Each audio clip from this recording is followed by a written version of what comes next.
Hello friends, स्वागत है आपका एनक्यू स्टडी यूट्यूब चैनल पर। हमने पिछली दो वीडियो में पढ़ा है। एक में पहला मैं पढ़ा कि प्रकाश के बारे में, कि प्रकाश क्या है और प्रकाश कैसे उत्पन्न होता है और माध्यम वगैरह के बारे में। दूसरी वीडियो में हमने प्रकाश के परावर्तन के बारे में पढ़ा तथा उसके नियम को जाना और प्रतिबिंब कैसे बनता है उसे जाना। आज की वीडियो में हम ये पढ़ेंगे कि दर्पण क्या होता है, यानी मिरर क्या है। अब दर्पण क्या है, कितने प्रकार का होता है, इन सब के बारे में हम डिटेल्स में जानकारी हासिल करेंगे। कह रहा है कि दर्पण यानी मिरर क्या है।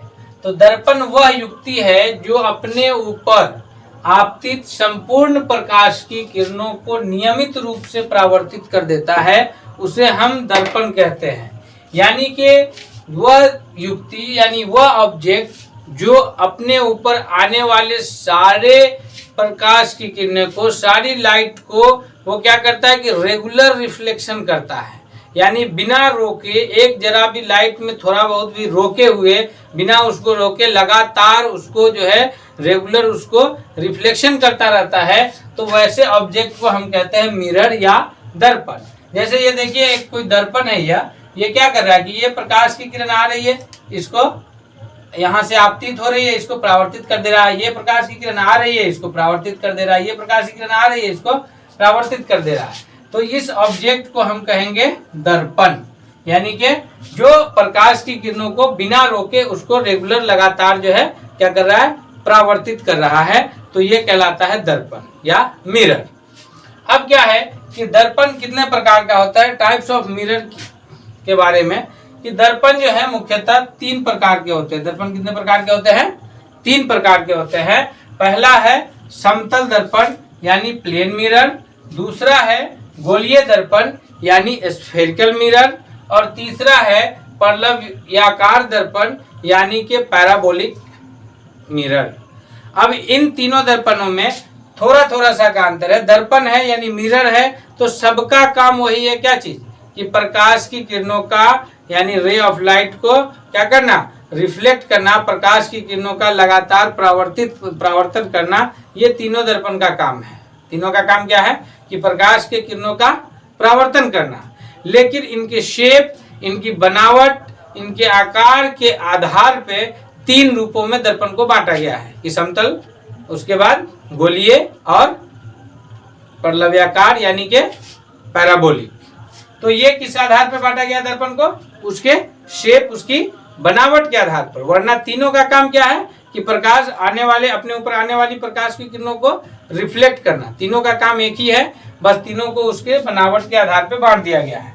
तो पहला समतल दर्पण किसे कहते हैं, यानी प्लेन मिरर क्या है कि ऐसा दर्पण जिसका परावर्ती सतह, यानी जहां से प्रकाश की किरणों का परावर्तन हो रहा है, ये प्रकाश की किरण आ रही है और यहाँ से इसका परावर्तन हो जा रहा है, तो वैसा सतह जिससे प्रकाश की, वैसा दर्पण जिससे प्रकाश का परावर्तन हो रहा है, उसका सतह अगर प्लेन है, उस दर्पण का सतह अगर प्लेन है, तो हम उस दर्पण को क्या कहते हैं, समतल दर्पण यानी प्लेन मिरर। ऐसा दर्पण जिसका परावर्ती सतह, यानी जिस सतह से प्रकाश की किरण का परावर्तन हो रहा है, वह सतह अगर प्लेन है तो उस दर्पण को हम कहेंगे समतल दर्पण यानी प्लेन मिरर।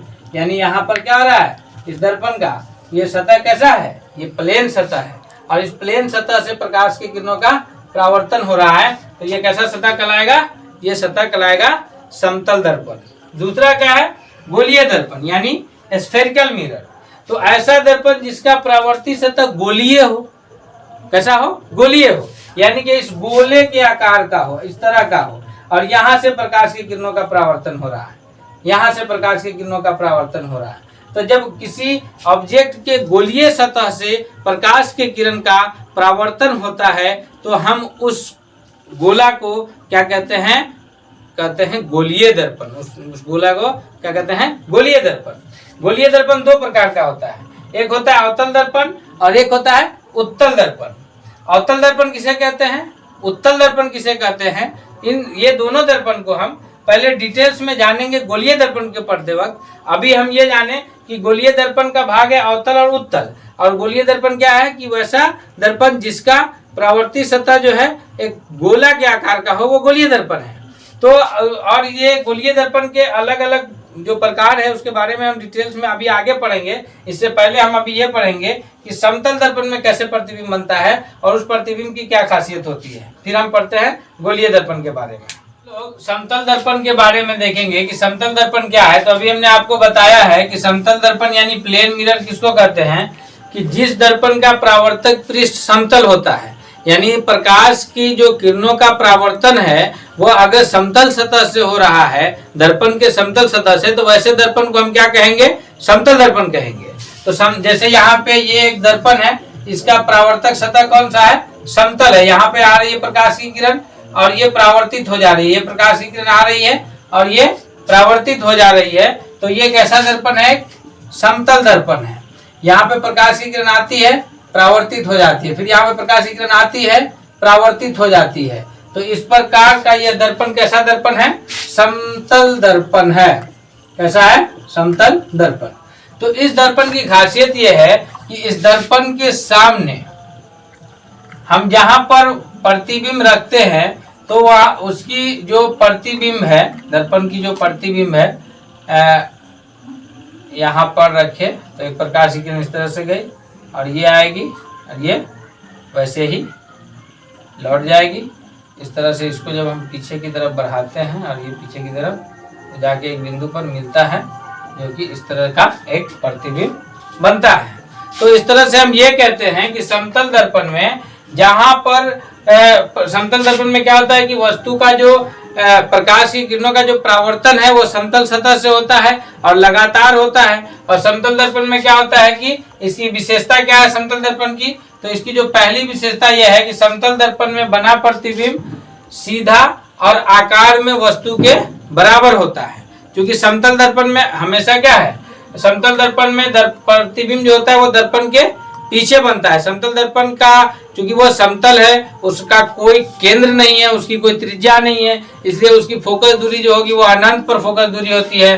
तो यहाँ पर प्रतिबिंब जो बनता है वो कहाँ बनता है कि वस्तु प्रतिबिंब समतल दर्पण की जो विशेषता उसमें पहली है कि दर्पण का बना प्रतिबिंब सीधा और आकार में वस्तु के बराबर होगा तथा प्रतिबिंब दर्पण के पीछे उतना ही दूरी पर बनेगा जितना दूरी पर दर्पण के आगे वस्तु होगा। जैसे यहाँ पर ये दर्पण के आगे देख लीजिए, यहाँ पर दर्पण के आगे यहाँ वस्तु है, मान लीजिए ये जो दूरी है अगर ये x मीटर या सेंटीमीटर होगी तो दर्पण के पीछे वस्तु का प्रतिबिंब x मीटर या सेंटीमीटर पर ही जाकर के बनेगा। ये समतल दर्पण की खासियत है। ये कौन सा दर्पण है, ये समतल दर्पण है। इसकी यह खासियत है कि वस्तु दर्पण के आगे जितनी आगे होगी उतनी ही ठीक पीछे और उतना ही आकार का, यानी अगर 5 फीट की वस्तु है तो 5 फीट का ही, अगर 3 फीट का है तो 3 फीट का ही, यानी जिस आकार का जिस साइज का वस्तु है ठीक उसी साइज का प्रतिबिंब दर्पण के उतना ही पीछे बनता है जिस साइज का वस्तु दर्पण के जितना आगे खड़ा होता है। ठीक ना। इसकी जो तीसरी विशेषता यह है कि समतल दर्पण द्वारा बना प्रतिबिंब सदैव आभासी होता है। पिछली वीडियो में हमने आपको बताया था कि प्रतिबिंब 2 तरह का होता है, एक वास्तविक और एक आभासी।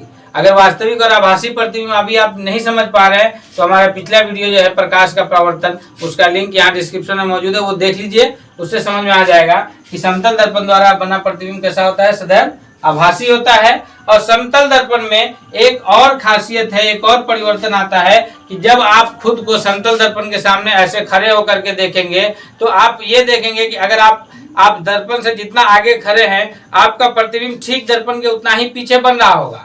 लेकिन उसमें एक चेंजिंग ये आता है कि आप दर्पण में अगर अपना दाहिना हाथ ऐसे हिलाते हैं तो आपको ये लगेगा कि वो जो प्रतिबिंब हमारे सामने दर्पण के पीछे बना हुआ है वो अपना बायां हाथ हिला रहा है। और जब आप अपना बायां हाथ हिलाते हैं तो आपको ये फील होगा कि जो हमारे दर्पण के पीछे जो हमारा प्रतिबिंब बना हुआ है वो अपना बायां, हमारे हिलाने पर वो अपना दायां हाथ हिला रहा है। तो इस तरह की जो ये घटना होती है दर्पण में, समतल दर्पण में खास करके, इस घटना को कहते हैं पार्श्व विस्थापन परिवर्तन। इस घटना को क्या कहते हैं, पार्श्व परिवर्तन। इस घटना में क्या होता है कि बायां हाथ दायां दिखता है और दायां हाथ बायां दिखता है। तो इस तरह की ये घटनाएं क्या कहलाती है, पार्श्व परिवर्तन, जिसमें बायां हाथ दायां दिखना और दायां हाथ बायां दिखना होता है। तो ये समतल दर्पण की एक खास खासियत है। उसके बाद है समतल दर्पण की फोकस दूरी और आवर्धन। तो समतल दर्पण की फोकस दूरी, चूंकि यह प्लेन है तो इसकी फोकस दूरी क्या होती है, अनंत पर होती है। और आवर्धन की बात है तो आवर्धन बोलते हैं किसको, आवर्धन होता है वस्तु की ऊंचाई और वस्तु के प्रतिबिंब, वस्तु की ऊंचाई और प्रतिबिंब का अनुपात आवर्धन कहलाता है। तो ऊंचाई वस्तु की प्रतिबिंब बटा वस्तु की ऊंचाई जो है वो क्या कहलाता है, आवर्धन। तो वस्तु आवर्धन बराबर वस्तु की प्रतिबिंब की ऊंचाई बटा वस्तु की ऊंचाई। तो आवर्धन एक होता है, एक होने का मतलब यह है कि वस्तु जितना बड़ा है और प्रतिबिंब उतना ही बड़ा बन रहा है। वस्तु अगर 5 फीट का है तो 5 फीट का ही प्रतिबिंब बन रहा है, तो प्रतिबिंब की ऊंचाई 5 फीट बटा वस्तु की ऊंचाई 5 फीट, जैसे ये आवर्धन हो गया। आवर्धन बराबर 5/5 आ गया यानी 1। तो समतल दर्पण का आवर्धन हमेशा 1 होगा। 1 होने का मतलब यह है कि समतल दर्पण द्वारा बना प्रतिबिंब हमेशा बराबर आएगा। समतल दर्पण द्वारा बना प्रतिबिंब क्या होगा कि वस्तु के आकार के हमेशा सदैव बराबर होगा, इसलिए समतल दर्पण का आवर्धन 1 होता है। समतल दर्पण का जो अब है आगे कि समतल दर्पण में हम बहुप्रतिबिंब कैसे बनता है, यानी बहुप्रतिबिंब का मतलब यह है कि एक से ज्यादा प्रतिबिंब कैसे बनता है। जब आप बाल कटाने जाते होइएगा तो सैलून में बैठते हैं तो आप ये देखते होइएगा कि आपका बहुत सारा प्रतिबिंब आपको दिखता होगा। तो आखिर कैसे किस तरह से समतल दर्पण को एडजस्ट किया जाता है कि इस तरह का प्रतिबिंब दिखता है, यानी एक से ज्यादा प्रतिबिंब दिखता है, इसके लिए समतल दर्पण को किस प्रकार एडजस्ट किया जाता है। तो इसको आइए हम लोग सीखते हैं मैथमेटिक्स के रूप में कि समतल दर्पण को हम किस प्रकार से रखेंगे कि दो समतल दर्पण के बीच बहुत सारा प्रतिबिंब बनेगा। इसके लिए किस एक कोण के हिसाब से हमको प्रतिबिंब को दो समतल दर्पण को एडजस्ट करना पड़ता है। किसके हिसाब से, कोण के हिसाब से। अब कितने डिग्री के कोण पर हम रखेंगे कि ऐसा प्रतिबिंब आएगा, तो इसके लिए ये एक फॉर्मूला है कि किसी कोण पर रखे समतल दर्पण के बीच रखी गई वस्तु के प्रतिबिंब की संख्या कैसे निकलेगी। ये फॉर्मूला n बराबर होता है 360 बटा थीटा माइनस 1, यानी n है प्रतिबिंब की संख्या। तो मान लीजिए कि अगर एक समतल दर्पण है और दूसरा समतल दर्पण है, ये एक समतल दर्पण है और ये एक समतल दर्पण है, इस दोनों दर्पण को हम 60 डिग्री पर रखें, दो समतल दर्पण को 60 डिग्री पे रखें और इसके सामने ये एक परावर्तक सतह, ये एक परावर्तक सतह है, कोई ऑब्जेक्ट रखेंगे इस तरह से, तो इस ऑब्जेक्ट का कितना प्रतिबिंब बनेगा। तो इस ऑब्जेक्ट के जो प्रतिबिंब की संख्या होगी 360 बटा ये थीटा यानी 60 डिग्री माइनस 1 काट दो, 6 माइनस 1 यानी 5। तो अगर हम दो समतल दर्पण को 60 डिग्री के कोण पर एडजस्ट करते हैं तो प्रतिबिंब की संख्या कितनी होती है, 5, यानी दो समतल दर्पण अगर 60 डिग्री कोण पे है तो 5 प्रतिबिंब बनेगा। उसी प्रकार आप ये देखते होइएगा कि एक सैलून में वहां पर क्या करते हैं कि बार्बर जो है वो इतना सारा प्रतिबिंब दिखाई देता है कि आप गिन नहीं पाते हैं। तो उनका जो समतल दर्पण होता है, उनके जो मिरर्स होते हैं वो कितने डिग्री कोण पर रखे गए होते हैं कि वहां पे अनेक प्रतिबिंब दिखते हैं, यानी वो गिनती नहीं कर पा रहे होते हैं। तो वैसे दर्पण के लिए हम क्या करते हैं कि जब दो दर्पण को 0 डिग्री पर, कितना डिग्री पर, 0 डिग्री पर, यानी दो दर्पण को पैरेलली रखा जाता है, समांतर रूप से रखा जाता है 0 डिग्री पर, तो वहां पे n बराबर क्या होगा 360 बटा थीटा माइनस 1, और जब होगा 360 बटा 0 माइनस 1, तो जब 0 आता है डिनोमिनेटर में तो उसकी वैल्यू कितनी हो जाती है, सीधा हो जाता है इन्फिनिटी यानी अनंत। तो वहां पे अनंत प्रतिबिंब बनता है। यानी कहने का मतलब यह है कि जब दो समतल दर्पण को बिल्कुल 0 डिग्री यानी बिल्कुल एक दूसरे के पैरेलल रखा जाता है तो वहां पे कितनी प्रतिबिंब बनती है, अनंत। और बाकी जितने डिग्री पे हम समतल दर्पण को एडजस्ट करते हैं उसके हिसाब से प्रतिबिंब की संख्या आती है। जैसे हमने आपको अभी यहाँ पर एक बताया 60 डिग्री पे दो समतल दर्पण को रखे, तो जब 60 डिग्री पे रखे तो प्रतिबिंब 5 आया, है ना। तो अब ये आपको समझ में आ गया होगा कि किसी भी सैलून में जब हम बाल कटाने जाते हैं और जब वहां हम ये देखते हैं कि हमारा एक से अधिक कितना सारा प्रतिबिंब बना है, तो मतलब ये समझ जाइए कि वह दुकानदार जो है दो समतल दर्पण को बिल्कुल एक दूसरे के समांतर एडजस्ट किए हुआ है। इस वजह से वहां पर क्या हो रहा है कि अनंत प्रतिबिंब बन रहा है। प्रतिबिंब निकालने का यह फॉर्मूला है, इसको ध्यान रखिएगा कि किसी समतल दर्पण का, दो समतल दर्पण अगर है तो अगर वहां पर किसी थीटा पे एडजस्ट है तो प्रतिबिंब की संख्या निकालने के लिए यह फॉर्मूला है। आगे है कि समतल दर्पण के उपयोग यानी समतल दर्पण का इस्तेमाल कहाँ कहाँ होता है। तो समतल दर्पण का जो सबसे अधिक इस्तेमाल होता है वह क्या होता है, चेहरा देखने के लिए। हम अपना चेहरा देखने के लिए घरों में जो आईना इस्तेमाल करते हैं वो कौन सा दर्पण है, समतल दर्पण। तो समतल दर्पण का जो सबसे बड़ा इस्तेमाल है वह है चेहरा देखने के लिए आईना के रूप में।